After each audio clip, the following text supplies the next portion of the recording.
Um,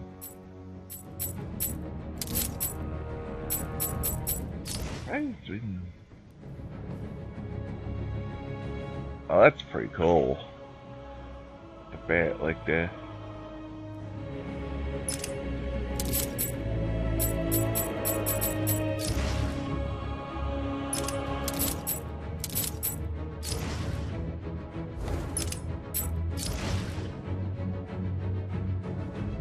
The bug of the final scene.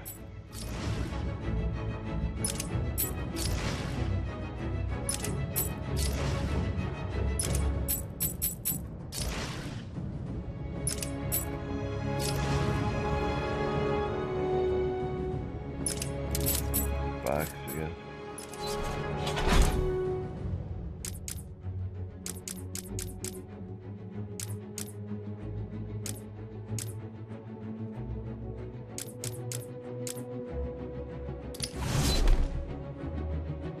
Trophies.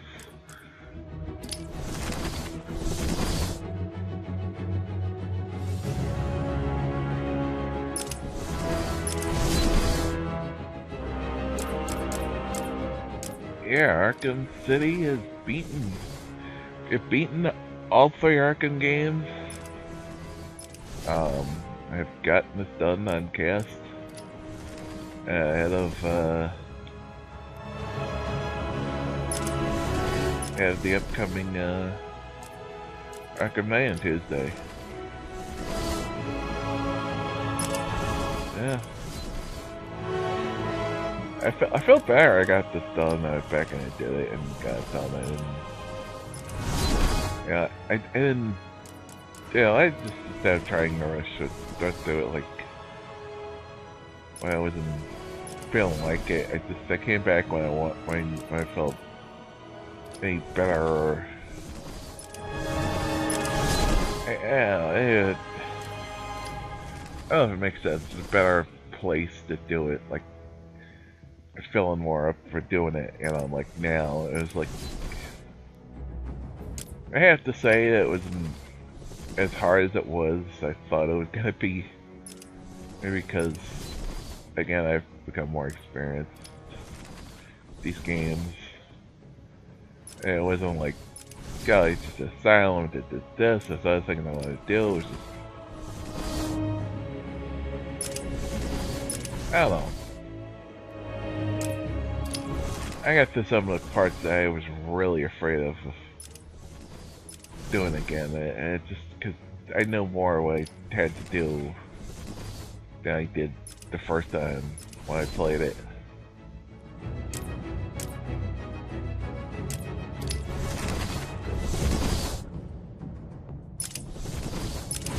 He's got one. Oh, no window. Nightwing.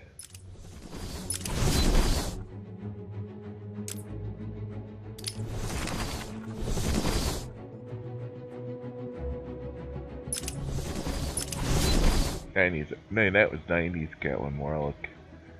Except a little bit different, but the purple suit was more of a 90s. Liquid for Red DLC look. Bugs. DLC.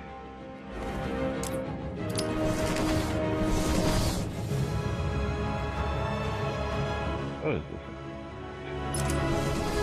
I don't know. Titan Pug, everything's Batman. Suit, I mean.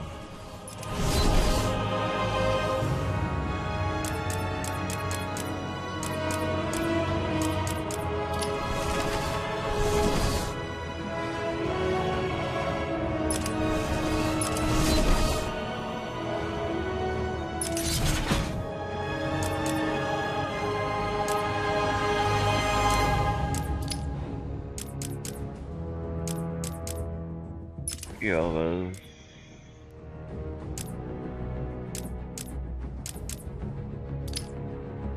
Previously, I can see. What the hell happened in there? Dead.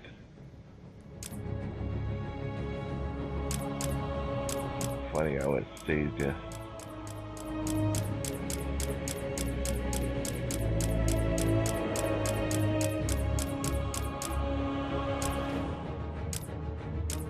This part was not fun when I originally played the test. I knew that was upcoming. I knew I was not gonna enjoy it. But the freeze fight was still not fun. Yes. So like every time you get thinking it gets dead air and when you deal with it, you're like, oh shit, you're stuck.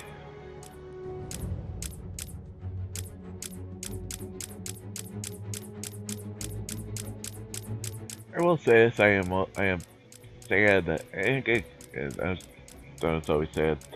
Joker died.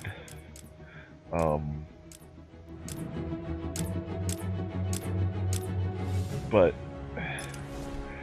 really, the last fight is always sort of like disappointing in both these. Only all three games. Oh, go back in there for a second.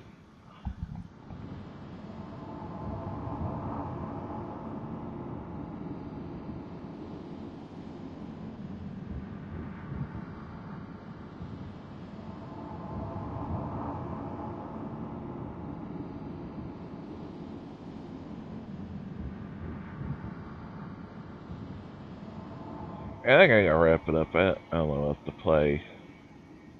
There isn't really much to do.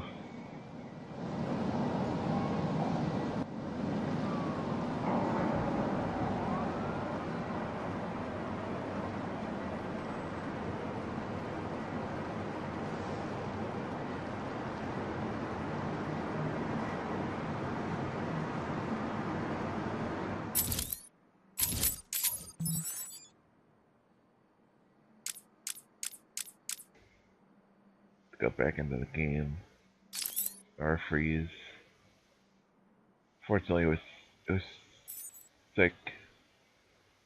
I didn't realize, and this is one of the things about Netflix too. They pretty much took this away. It's just like is I didn't realize. I didn't even think about it. It was like the animated series was the one that came up with the sad, tragic story for Mr. Freeze. I like that version better because it makes him more of a sympathetic villain. Because you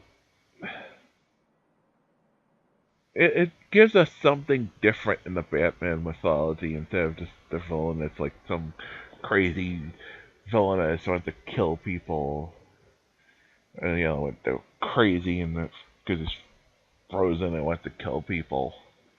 It creates a different atmosphere.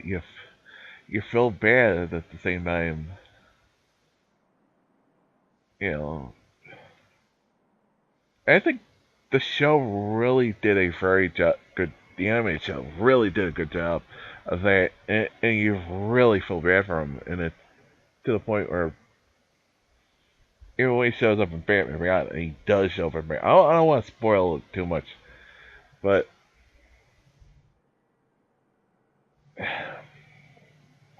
what happens to Mr. Freeze in the animated show is probably one of the saddest things I've ever seen. And it's just, oh man, what ends up happening to him is just, now, if anyone's ever seen it, you should track down. But it's definitely one of the best animes. Definitely, definitely probably the best.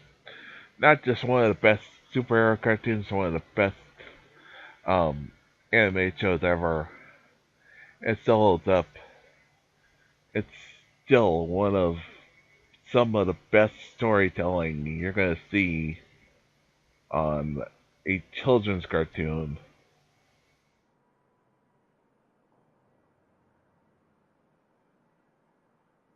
Let alone on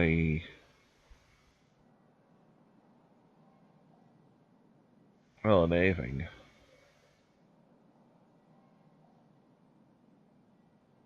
because the storytelling is that good. I mean, it's a character. Batman's they they don't they don't you know they don't they don't like they will they didn't like how do I say this they're they don't like they don't hold your hand. They don't like talk down the to you when you watch the show.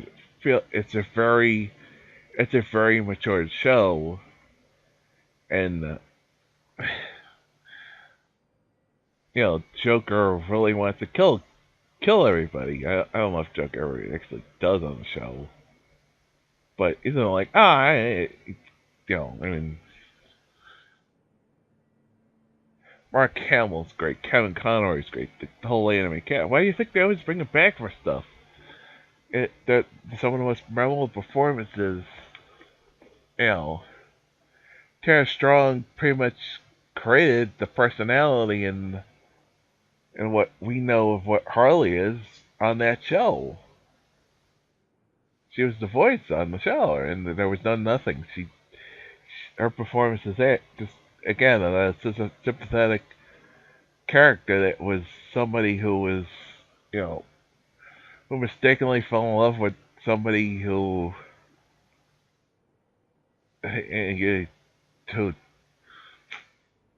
who's a psychopath who treats her like crap. You watch the show, there's always and there's a clip. It's like you're not displaying a joke. It ain't funny. Or he like hits her around like and you feel. There are times you feel bad because it's like Harley was not a stupid person. She just unfortunately fell in love with the wrong person. That is what one of the great things is about that show.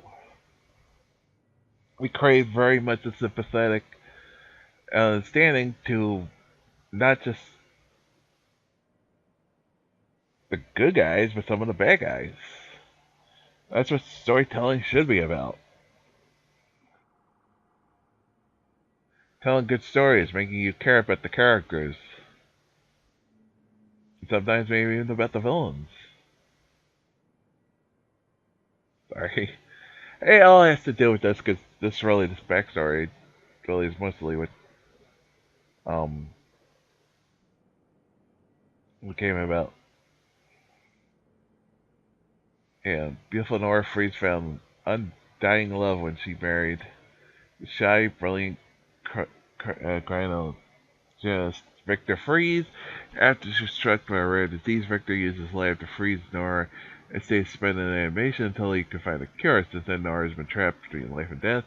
Victor became Mr. Freeze, willing to break every law in his desperate search for a means to cure Nora.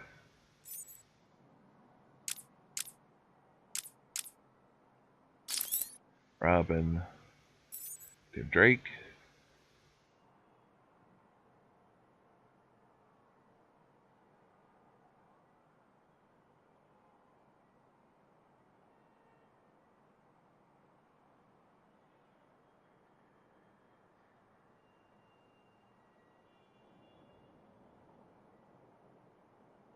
And Batman always needed a Robin to keep him aligned, keep him from being a keep him straight. And Tim was sort of like what Batman needed at the time.